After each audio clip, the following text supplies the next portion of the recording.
The Bible Treasury. A monthly magazine of papers on scriptural subjects. Volume 19, Article 1, Part 73 of 93, 1892 and 1893. The Early Chapters of Genesis.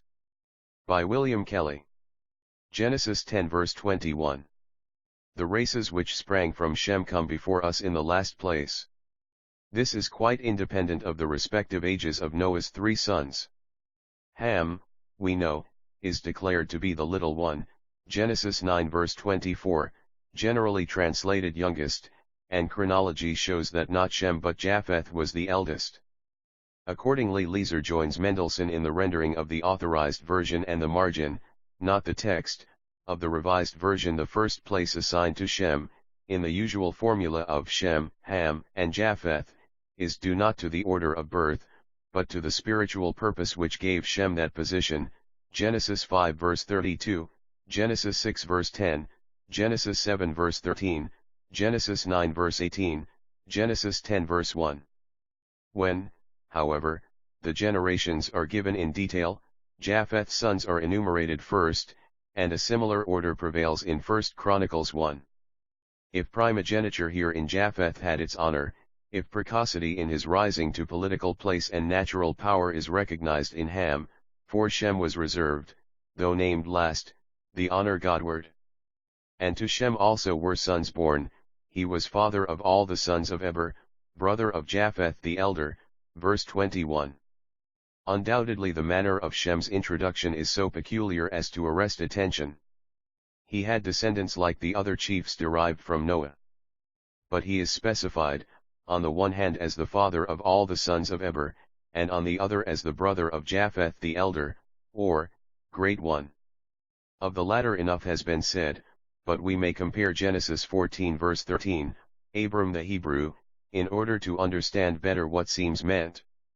And here the LXX gives I, the passer, as Aquila has a 1/2 I plus or minus I.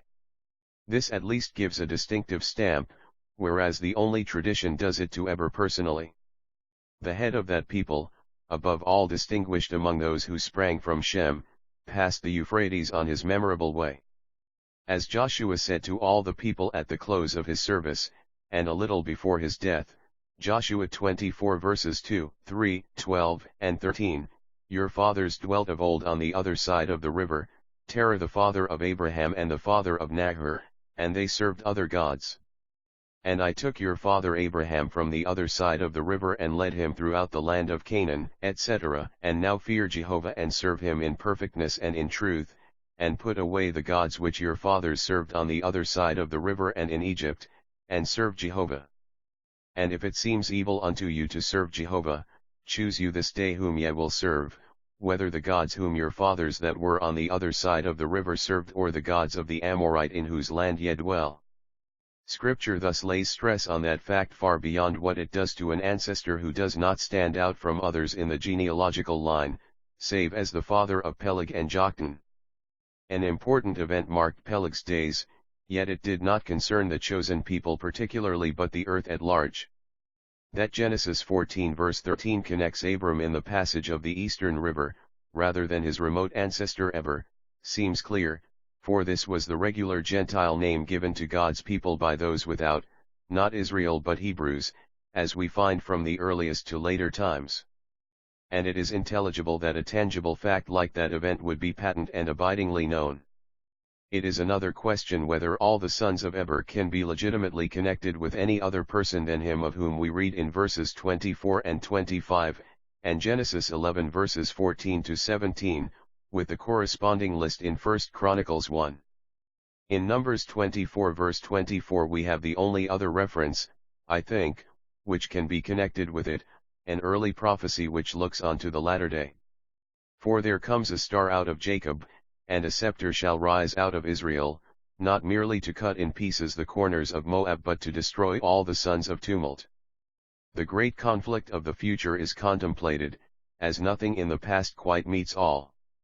And ships shall come from the coasts of Chittim, and afflict Ashur, and afflict Eber, and he also shall come to destruction. West and east and Israel shall be in a collision and suffer, but as the previous word runs, Israel does valiantly, and one out of Jacob shall have dominion. That ever is used figuratively for the Jews seems unquestionable, and that they arise to earthly supremacy when the destroyers of the earth are destroyed and Messiah reigns, is what the prophets declare. Herein lies the real and superior dignity of Shem. Messiah is to come of his stock, as Canaan was accursed, not Ham holy, but Canaan, so the living oracle said, Blessed be Jehovah the God of Shem. This was not predicted of the elder, but God enlarges Japheth, and let him dwell in the tents of Shem. And so it has been.